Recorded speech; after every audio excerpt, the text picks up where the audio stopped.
Realising there's more to life than the daily grind, millions of Brits are moving to places like this. Every day is like a dream. Wow. This is the view from your garden. Embracing the highs and lows of living in the country. I'm really excited. On a scale of 1 to 10? 11. I really miss London, actually. It's beautiful. You've really made it home. Not exactly fans of urban life, endless traffic or the daily grind, Sid and Sarah Heslop have searched for 8 years and in 2 hemispheres for a simpler life. Having both separated from previous relationships, they moved down under for a fresh start. But now they're convinced where they really want to be is rural East Devon, where they've found this fabulous farmhouse. A big step up from their current rental here in Tiverton. Good morning. Hello. How are you? A small 2-bed semi that's been their stopgap home for the last year. You've come back from Australia. Most people Go in the this other way. do the other way. They do, yeah. Why did you decide to come back? It's family, so our kids are here. Between them, Sid and Sarah have 4 grown-up daughters from previous relationships and 1 grandchild. 5 good reasons why the land of Oz wasn't the dream. So I spent the first 6 years of my life in New Zealand. Right. But after that came to Somerset, and Sarah's lived a lot of her life in Devon, so we've kind of been, you know, we're sort of Devon bred-ish. And so this was the area that you thought you wanted to make home. Not at first. We were looking in Wales, Very good choice. of course. And we saw a few houses, but it meant that the commute for our daughters to get to us was, Just a little was bit too too much. Having got the bug for wide open spaces, Sid and Sarah's dream is living in the country, growing their own veg and rearing animals. We got married 8 years ago, and really since then have been on a bit of a search for just the right house. My gran and granddad kept horses, and they had a chicken house. My nan used to take me out to pick the warm eggs up. So that's something that I want to do with my grandchildren. Meanwhile, Sid's desperate for his own workshop. I'm big into woodworking, do a lot of things with my hands, and a lot of those things involve making heaps of noise. Which won't be a problem if their nearest neighbours are a few miles away. I want to be able to wake up in the morning, look out of the window and see just amazing fields and sheep. What I wanted was an outdoor sort of porch veranda area, if possible, and somewhere where we could have a hot tub. Almost a little bit like a slice of Australia. While they've worked hard, scrimped and saved, they'll still have to juggle their new life with full-time jobs. Sid as an IT services manager and Sarah as a recovery nurse for the NHS. Even so, they can't wait to flee the suburbs. I think most people who hanker after living in Australia want big open spaces and outdoor living. Should we have a look at your outdoor living? Let's do that. It's very compact. Because at just 36 square metres, It's not Bondi. No, it's not. It's just too small, Kate. It's just a tiny little bit of grass. It feels a little bit restrictive. Exactly. Yeah. and with next to no space inside and out, it's also curbing one of Sid and Sarah's main reasons for coming home: spending time with family. Our family, consists of the 4 girls and their partners. And last summer, we had them staying here, but obviously we've got 2 bedrooms. So we had to set up a tent in the garden for 2 of them. Yeah, it doesn't really work, does it? No. Yeah. Fortunately, space won't be a problem in their new home. This gorgeous 5-bed farmhouse built in the 1930s, boasting loads of living space on the inside and surrounded by just over 4 acres. The house went on the market on a Sunday. First thing on a Monday, the estate agent said, we've already got 100 people interested in this house. Yeah. Oh my goodness. And by the next day, there were 53 viewings organised for that week. So how did you get it? I mean, did you have to, what, just pay over the odds? We did pay more than we were expecting to.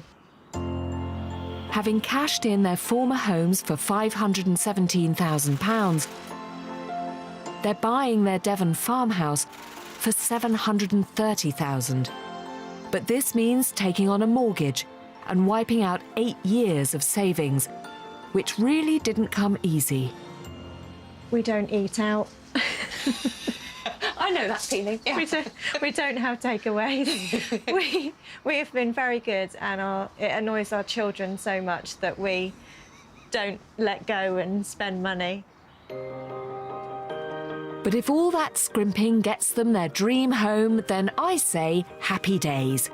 Mind you, juggling their finances doesn't end with the asking price. Sid and Sarah also want to create a small holding, and hens are first on the list. Have you run through in your heads and envisaged what your kind of perfect day will be? What's it going to be like, this new life? We're going to be busy. We'll be up early, feeding animals. We've got a regular day's work, and we'll wrap that up towards the end of the day with a lot more animal feeding and side projects. And then, end of the day, sitting on your veranda with your eucalyptus trees and looking out at your view. That's the dream. Yeah. When Sid and Sarah made their wish list for their perfect house, I don't think they could possibly have imagined that it would take years to find it. But find it they have. And I, for one, can't wait to see them in their new dream home.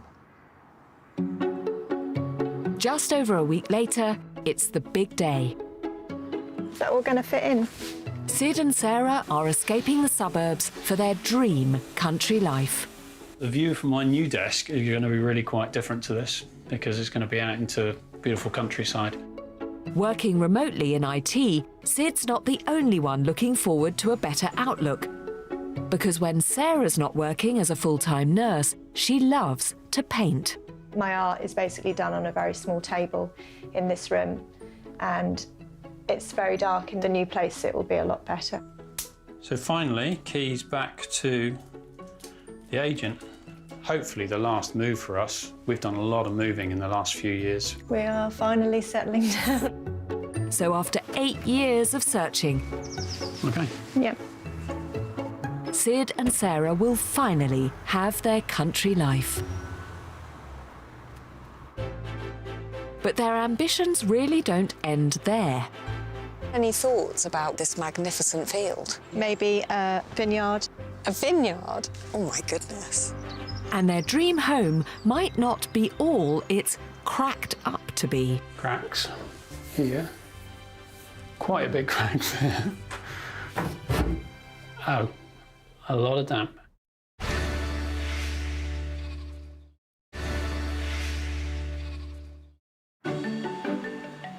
After years of scrimping, saving and cashing in 2 houses, Sid and Sarah have finally achieved their dream of living in rural East Devon. Here we are, here we are. A gorgeous farmhouse with an impressive 4.3 acres. Home. Oh my God, that view is yours, finally. I love it. It's what we've been waiting for. Listen to the birds. Amazing. It's also the first home they've owned together, which means Hold on a sec. You get carried in, finally. Woohoo! who said chivalry was dead? Though sadly, it's not long before romance gives way to reality. OK, this just needs some paint, really. I think if you're working in here, you should decide the colour. So this is kind of me working. Yeah. That is my new view, which is pretty good. Might not get much work done. Built in 1933, this 5-bedroom home is a world away from the cramped 2-bed semi they left behind in Tiverton. And instead of a postage stamp-sized garden, they now have fields, mature gardens and outbuildings ripe with potential. But it's not all beer and skittles. And back bedroom, which again needs decorating. But first of all, we've got to sort out that damp cracks here. Quite a big crack there. Oh my goodness. Oh, a lot of damp and cracks. While even a doer-upper can fetch a small fortune here in East Devon, after rattling on a few agents' doors, I've found some real crackers that offer the country life loads of us crave. Nestled in the South Somerset Hills, you'll find the small historic market town of Crewkerne, where the average property price is £230,000, around 30% less than the county average. And who wouldn't jump at the chance to get their hands on this uber-stylish Victorian townhouse? Set over 3 floors, with 3 large double bedrooms, a modern dining kitchen, and pretty front and rear gardens, all for £320,000.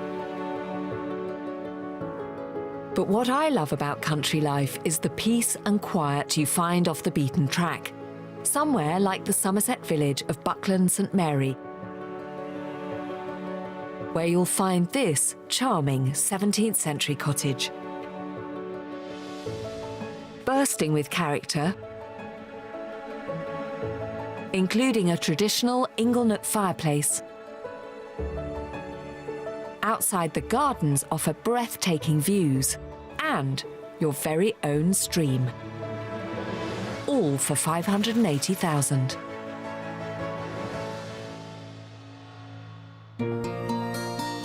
Clearly, Sid and Sarah have chosen a beautiful location.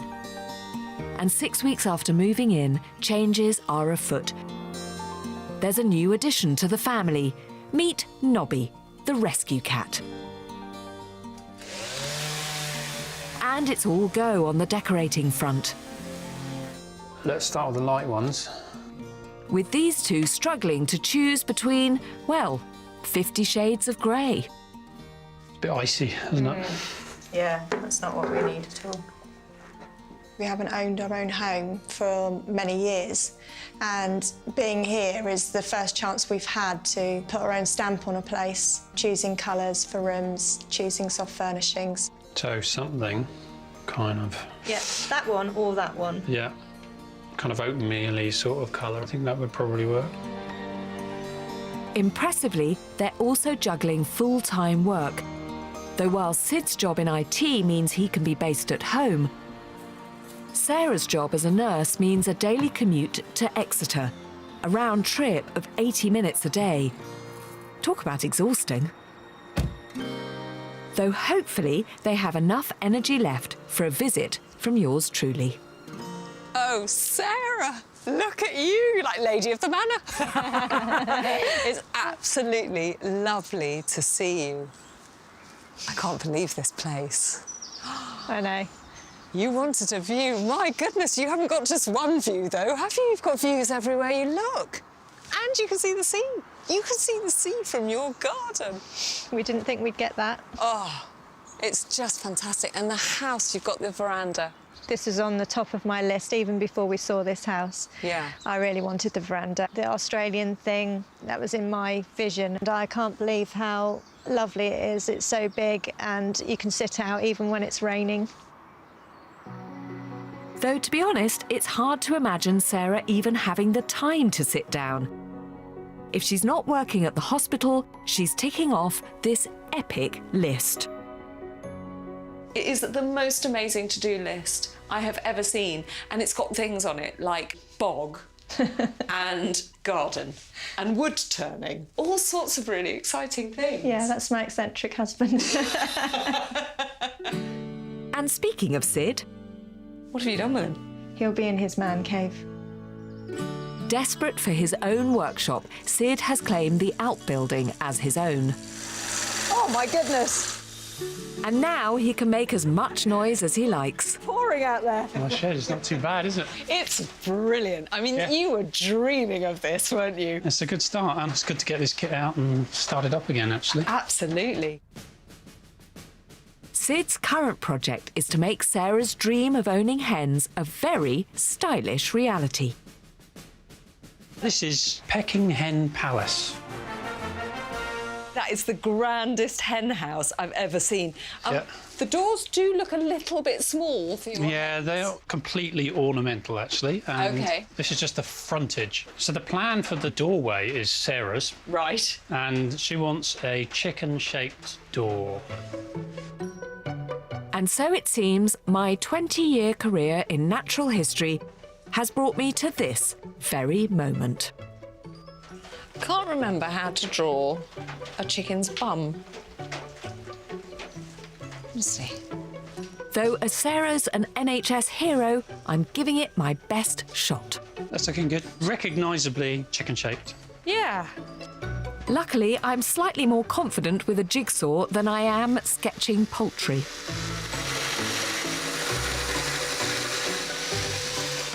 Yay! What do you think? I'm worried it looks more dove than chicken. Does that work? It's fantastic. That's a relief. I'm quite proud of that. I love Sarah's idea. With 4 hens due any day, Sid and Sarah's ultimate goal is self-sufficiency. And the next step, according to Sid's Blackboard to-do list, is creating a super-sized veg garden. So, what's the plan here? We've killed the grass, Yeah. and on here are going 4 fancy-looking raised beds. All the seedlings that I've started in the house are part of that plan. Right. It obviously is going to eat up time, but you get the satisfaction of knowing that you've grown your own fruit and veg and you know exactly what you're eating. How self-sufficient do you hope to be? I would like to say that we would just eat what we produce. Except for custard creams, of course. Now, while Sid and Sarah already have an exhausting amount to do, there is one other project to tackle, and that's making this sloping and challenging site pay its way. And have you had any thoughts about what you're going to do with this magnificent field? Maybe a vineyard. A vineyard? Oh, my goodness. That would be fantastic. I stood here one time and I thought, you know what, I could see all those lines of vines going down here. It just looks the right size land for a vineyard. We have no idea whether it's suitable, whether it faces the right direction, whether the soil's right. I mean, it would be one of the prettiest vineyards in the country, wouldn't it? That would be lovely, yeah. Not to mention incredibly ambitious, which makes me wonder, do these two even sleep? I get up pretty early, so we're waking at 6 o'clock, getting up and getting straight into stuff around the house, little bits of project stuff before we go to work. And now it's summer, late evenings, we're out after work as well, filling the day. A work ethic almost as breathtaking as the views. What's so wonderful about this place that Sid and Sarah have found is that not only does it tick all their boxes, it has the potential for them to do all the plans that they had before they moved here and even more plans that they've had since they've arrived. The only problem is, are they going to have time to do everything? Next, there's no stopping the Heslops. It's a lot of work and it's constant. That is, until they're hit by floods. Major problem for us, and the answer is 50 metres of drainage, contractors, diggers, all that sort of stuff, unfortunately.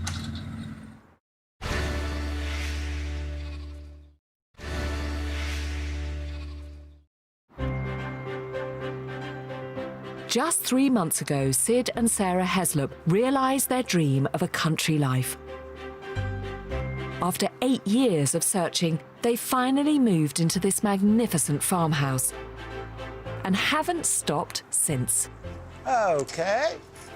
As well as their full-time jobs, they're also going full throttle on their impressive veg garden. They've even roped in a few friends. Are you happy with that? I'm ready to stick plants in already, right? Though the newest member of the family hasn't been much help. Not pooing on my veg bed. Meanwhile, a team effort on the stately pecking hen palace means it's ready for its new residents. 4 fabulous hens who are already laying eggs. But while Sid and Sarah's small-holding plans are in full swing, Mother Nature has other ideas. Thanks to Devon's wettest spring in a century and a half, plus a problem with drainage, much of the property has been flooded. So, major problem for us. Greenhouse, raised beds, all sorts of things have had to go on hold while we get drainage people in to figure out how we solve that. And the answer is 50 metres of drainage, contractors, diggers, all that sort of stuff, unfortunately. It also means a repair bill of easily £2,500, and the problems don't end there. We're really struggling to get this done, and it's stopped us putting Sarah's plants into our garden and really slowed up the whole vegetable production thing for us by a few months.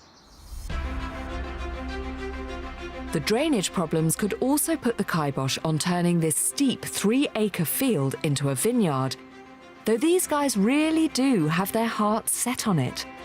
We really, really hope this works. I mean, this has turned into our plan A.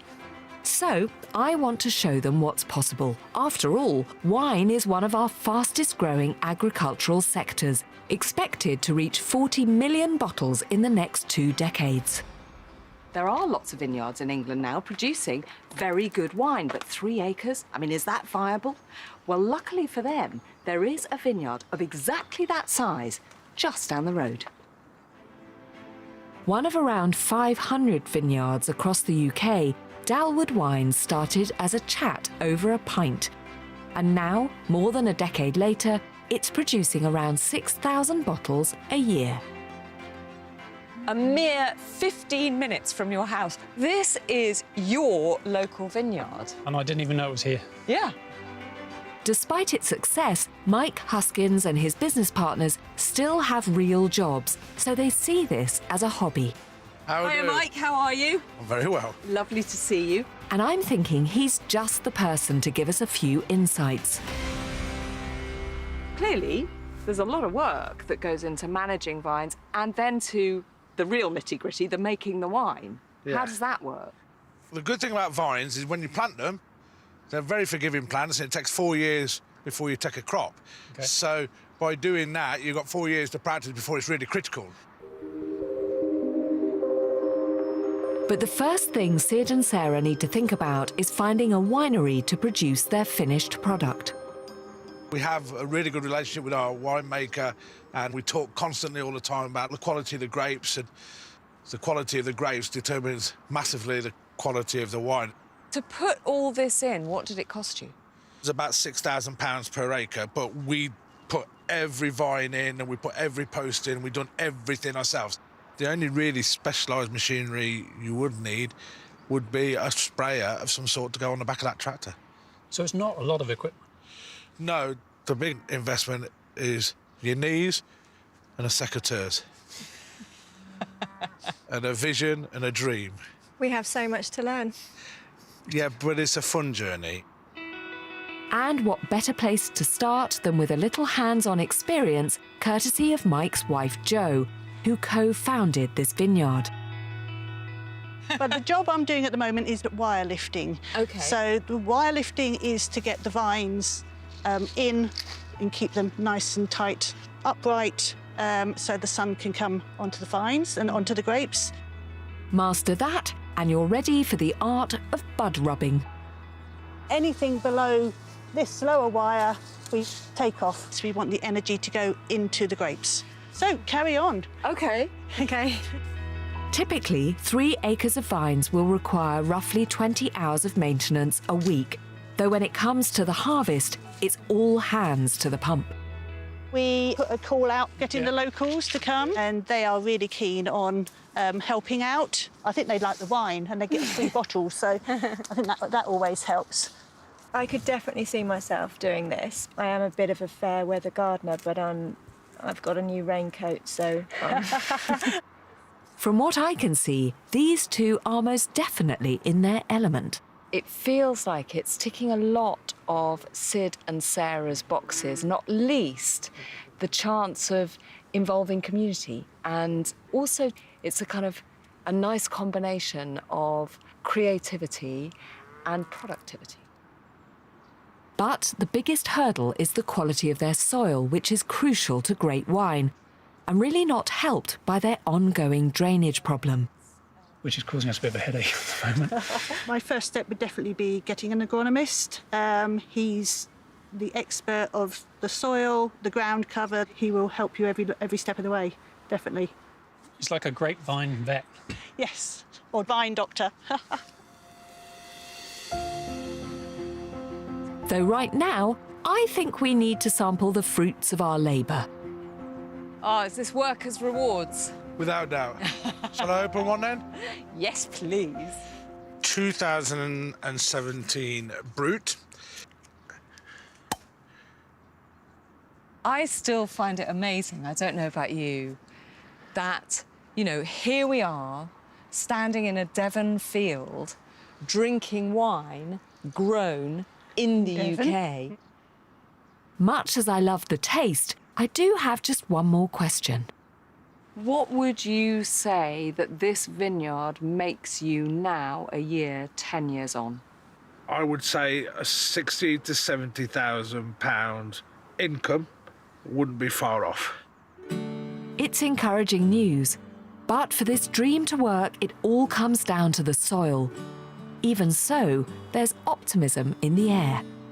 I can almost see this as a sort of bit of a retirement business. I thought that there was actually so much to running a vineyard and that it would be too much for us. But after today, I feel that this is a project we could take on. Never content to sit still, creating Chateau Heslop is just one of Sid and Sarah's many ambitions. They're also keen to make friends in their new community, both for themselves and for Nobby. We put a sign out in the village for a cat. We got Nobby, and then this guy phoned up and said, "Oh, I've got you down for a couple of kittens." So we didn't want to say no. So we ended up with 3. As for the humans, Sarah's putting her excellent, well-honed drawing skills to good use. Hi, everybody. Thank you for coming. I've got all the equipment here. If you mess up on a piece of paper and want another one, there's a whole pad you can use. There's 60 sheets.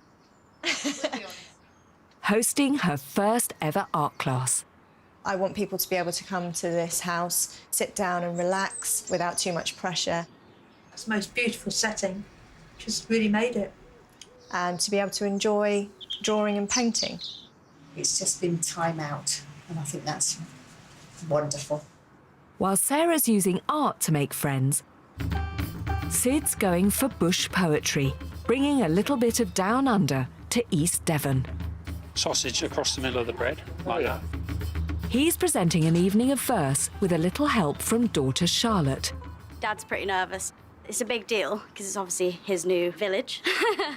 Bush poetry goes back as long as settlers in Australia, so it goes right back to the early immigrant days.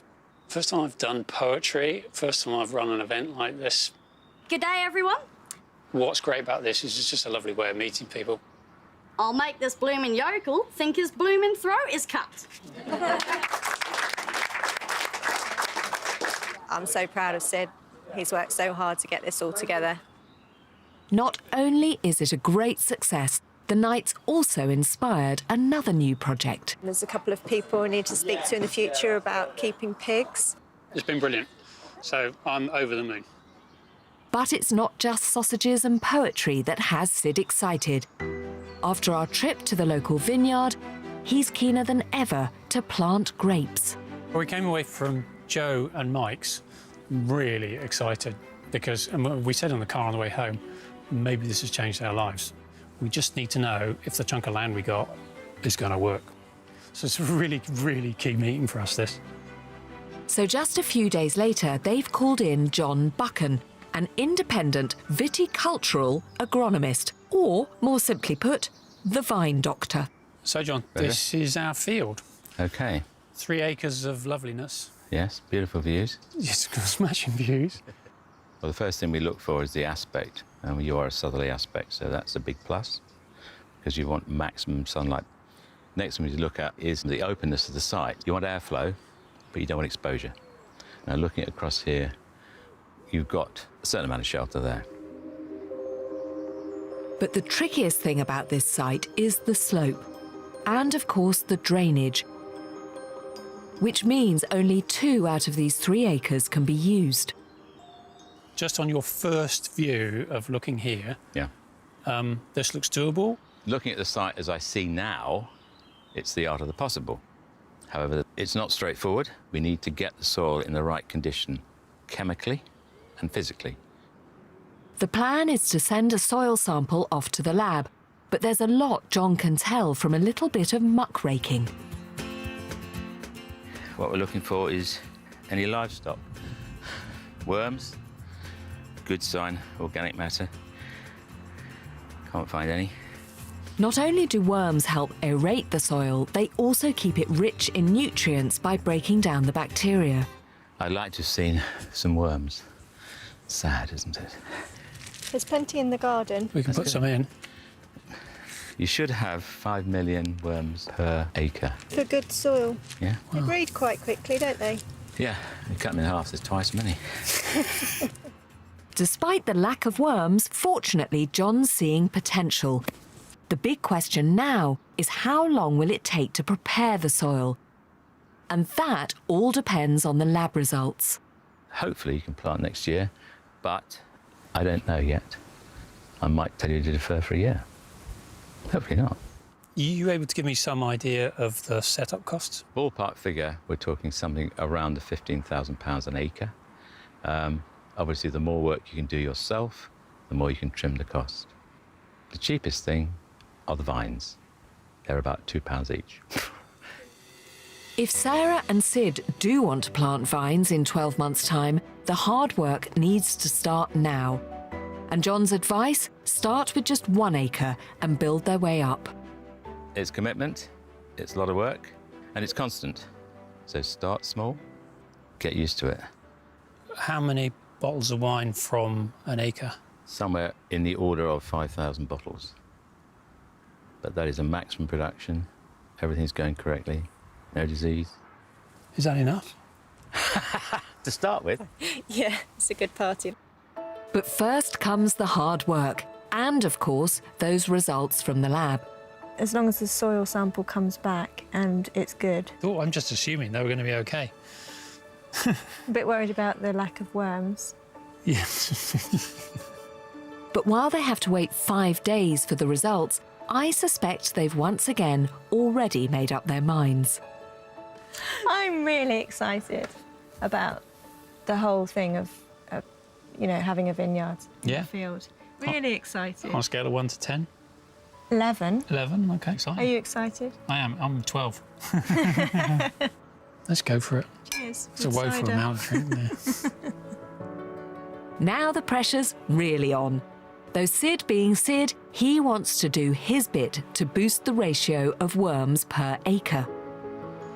We've got slow worms in the garden, and they hang out underneath this mat. There they are, see them? Also known as deaf adder, they're a gardener's friend, happily devouring slugs and other pests. So what I'm going to do is make a hotel for them. And so, from the man who bought you Pecking Hen Palace... This is the hotel, which I'm just naming, called the Slither Inn. Genius! Not to mention a very organic approach to better soil. Next, is Chateau Heslip to be or not to be? So, the vineyard, is it going to happen? We've had the results in today. And after 8 years of searching, have Sid and Sarah finally found their dream life?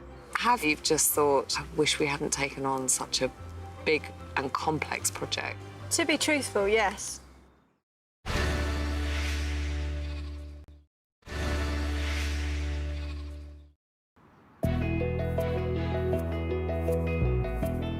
It's July, 4 months since Sid and Sarah Heslop concluded their 8-year global search for a country life. It brought them to glorious East Devon, where they've been hard at work ever since. Oh my goodness, what a transformation. Hello, you two. Hello. That is a look, Sid. This is a country look. But it's not just Sid's wardrobe that's seen a few changes. These two have been busy building, fencing, planting, and even brewing their own beer. There's also been a few new additions to the family since I last saw them. Look at your happy hens. Hello, girls. The timid one is Sprout. There's pure breed Tuk Tuk. Marmite loves the cuddle, and the white Sussex hen is Goosey. That's not going to give her an identity crisis, is it? I think she's troubled. Even more impressive, this tireless couple are also full-on in full-time jobs. I can't believe how much you've done since I was last here.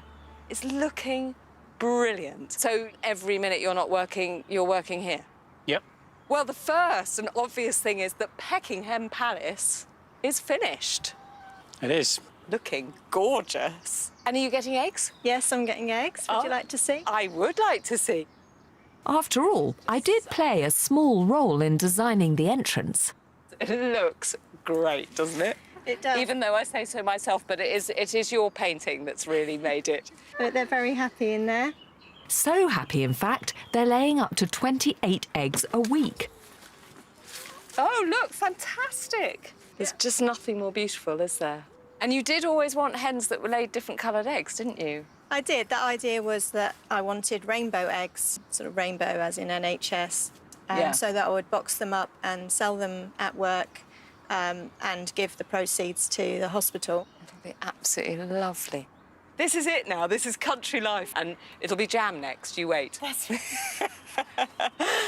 While there's a lot more to see, Peckingham Palace does require one last finishing touch. We have a Union flag for you to put up. Ah, for when the Queens are in residence. That's right. Like that? Yep. And then, when the chickens go in at night... Yeah. Just close the door and... Oh, that is brilliant. That is so you. You're very lucky hens.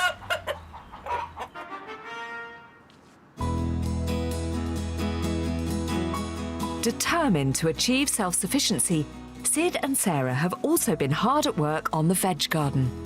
Tomatoes are looking fantastic. Beans, courgettes. And they've managed to get a second-hand greenhouse for just £100. It took 2.5 hours for 3 of us to take it down, and it took several days to put it up. And there's no instructions, of course. All of which is something of a minor miracle, considering the drainage problem. There were floods earlier in the year that came right down across here, and this ground was just a soggy mess. Right. So when it rains, it's still like that, and we're still waiting for drains to be dug through here, which is why we can't complete the garden layout. OK. And it's really set us back. Yeah.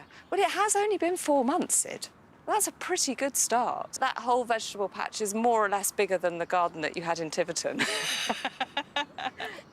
But after all they've achieved, it's hardly surprising their typical workday kicks off at 6 a.m. and finishes roughly 15 hours later. But do you think this is life now? I mean, are you going to be this busy all the time? I think we are. It's what we wanted, and I'm very happy. The only downside is we eat at about 10 o'clock every night, because that's when the sun goes down. But it's not really a chore to do that, actually. It's just lovely. Which brings us to Sid and Sarah's most ambitious project, turning this challenging terrain into a commercial vineyard. But it all depends on the soil test. So, the vineyard, is it going to happen? We've had the results in today. And it shows us that we just have to add a couple of minerals to the soil, but other than that, it's all good to go. So your field could be producing Chateau Sid and Sarah in the not-too-distant future. We ought to be able to plant next year if we do the prep now. Oh, my goodness, that is so exciting. That is brilliant. Look at you, you're both beaming like Cheshire Cats. And any thoughts of names, of design for labels? I mean, knowing you, Sarah, you've been tinkering away, have you, with your artwork? I have a little bit, yes. Her inspiration in both name and label, their beloved cat, Nobby. That's really eye-catching. And is it going to be Nobby's wine? We did think a name like that would be quite catchy. Yeah. A good label and a good name, at least it's going to make me buy it once. If it's filthy, I won't buy it again, but, but I'm sure it won't be. That is very, very exciting. Mind you, it does mean a year of seriously hard graft, but I can't think of two people more capable. Though while they're waiting on the grapes, Sid's happy to carry on with his home brew beer. Marvellous, thank you, my dear. So tell me about this fabulous brew. I call it Brew's the Daddy. This is my own label. Sarah, I think you need to have a bit of an artistic input into this. No, that has got nothing to do with me. Oh, that's not bad. It's very hoppy. Successful. If you can make beer like this, I'm feeling very optimistic about the wine. And given Sarah and Sid had the patience to house hunt for 8 long years, 12 months should be an absolute doddle. Were there any times during that 8 years that you just thought, we're never going to find our dream place? We were very shocked and surprised that this place came up and it had so many of the things on our wish list. So we count ourselves very lucky indeed. The difficult bit here is juggling priorities. So there's always this torture of, can I do the thing I really want to do, or do I need to go cut grass or cut a hedge? That's the big challenge for me. It is easy to think that you've hit the jackpot, but I know you have had some unexpected curveballs lobbed at you, not least flooding.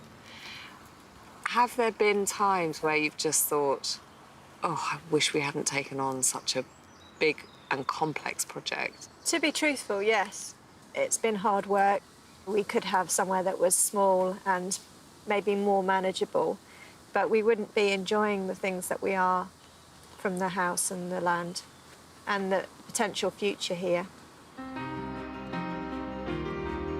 After searching 2 hemispheres, Sid and Sarah bought their dream home in Devon for £730,000, taking them from a tiny 2-bed rental and postage stamp-sized garden to 5 bedrooms and loads of inside space and over 4 acres of beautiful land. But while they're definitely working harder, going from 9 hours a day to around 15, they hope to eventually produce up to 50% of their own food. And once their vineyards all go, they reckon it could bring in up to 30 grand a year. Do you see this being your forever home? Oh, definitely. By a long way, this is a fantastic move, isn't it? And we're just having so much fun here, yeah. It's just the best thing, and I've actually never felt so happy as I do at the moment. It's the first place we can call home. It'd be really easy to say, aren't Sid and Sarah lucky? And I suspect they would say, well, we are, but they have worked really hard for this and lived this nomadic lifestyle looking for their perfect place, the place that for the very first time in their relationship, they could put down roots and call home. And now they've found it.